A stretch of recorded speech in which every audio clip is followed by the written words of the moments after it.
Thank you, Madam Chair. I'm going to direct my questions to Mr. Bedoya.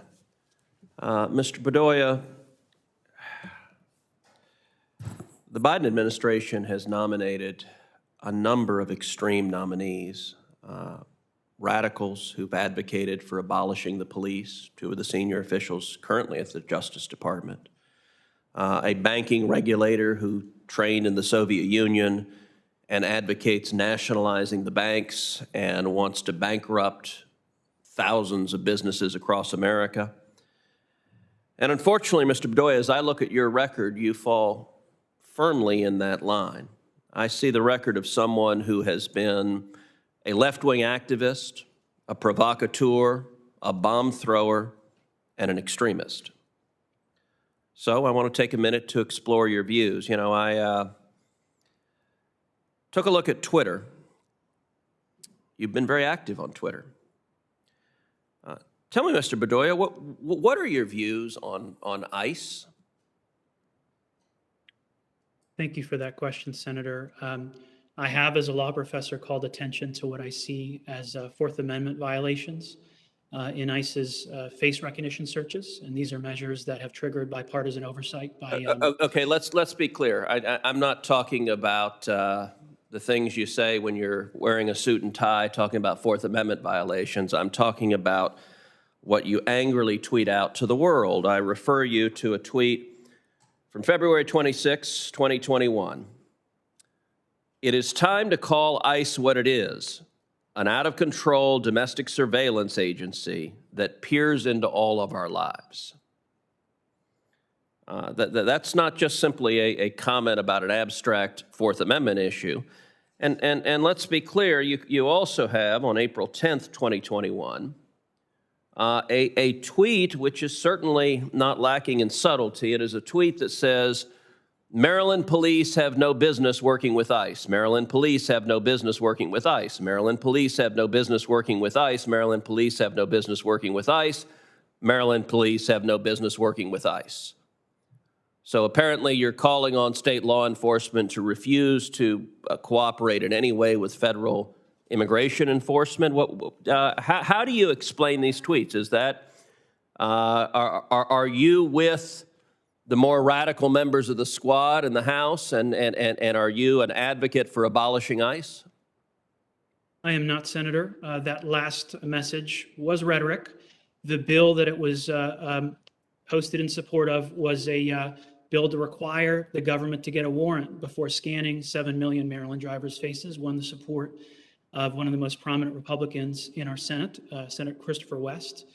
And so I have occasionally used rhetoric, sir, but I've worked with you and your staff when I was a staffer in 2013. The bill that I helped draft, the Help Separated Children Act, you co-sponsored as an amendment. And so I emphatically believe that if confirmed, I can and will work across the aisle, set aside my politics to help your constituents and those across the country. And well, let's talk a little bit more rhetoric. Let's take a look at June 23rd, 2018, another tweet you sent. In this case, you're blasting a fellow Democrat. Decorum, directed at Steny Hoyer, the House Whip. Thousands of Latino kids still forcibly separated from their parents, some in cages, and you go on CNN to ask for decorum from members of the Hispanic caucus. You should apologize to those members and to the Latino community. So you're blasting not just ICE, not just federal law enforcement, but you're also blasting Democrats who are not sufficiently extreme to your liking when it comes to immigration. Is that right?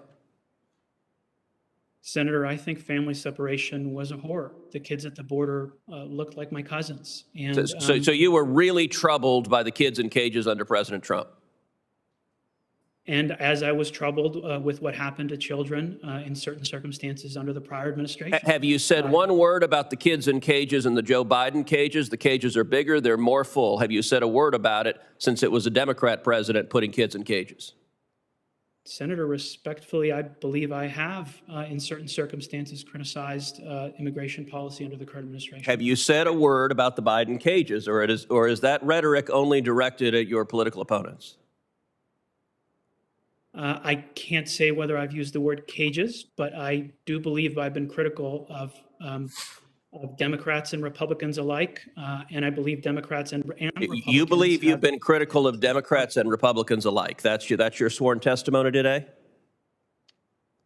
Yes, and I believe the message you referred to with respect to Leader Hoyer speaks to that. All right, here's another one. You're retweeting Joyanne Reed, where she says, we're learning daily the ugly consequences of having had a white supremacist administration. Do you embrace the practice of the far left of blasting their political opponents as white supremacists? And do you think that kind of rhetoric is suitable for what is supposed to be a independent agency enforcing the law? Senator, I don't recall sharing that. I don't believe the prior administration was a white supremacist administration. I've worked with Democrats and Republicans alike on the Senate Commerce Committee. Our research. Okay, well, you retweeted it, and I'll enter the tweet in the record. And I'm going to ask about one final one, which is something else you retweeted, where it was actually, I gave a speech where I said critical race theory is bigoted, it is a lie, and it is every bit as racist as the Klansmen in white sheets. And you retweeted some fellow named John B. King with a gif of slamming the door. I take it you disagree with the proposition that critical race theory is bigoted. So tell us your views on critical race theory. Senator, Secretary King's great-grandfather was enslaved in Gaithersburg, Maryland, and I believe his point was that that history should be taught in schools. I don't recall that specific message, but I don't know if I have a top-line view. Do you agree with the propositions of critical race theory that America is fundamentally racist, that all white people are racist, that our institutions are irredeemably racist? Senator, I do not believe all white people are racist. I haven't given great thought to critical race theory before this hearing, sir, but I emphatically do not think all white people are racist, and I can't recall the other provisions of your question, sir. So, Madam Chair, I would ask unanimous consent that the tweets that I referred to be entered into the record. Without objection. Senator Lujan.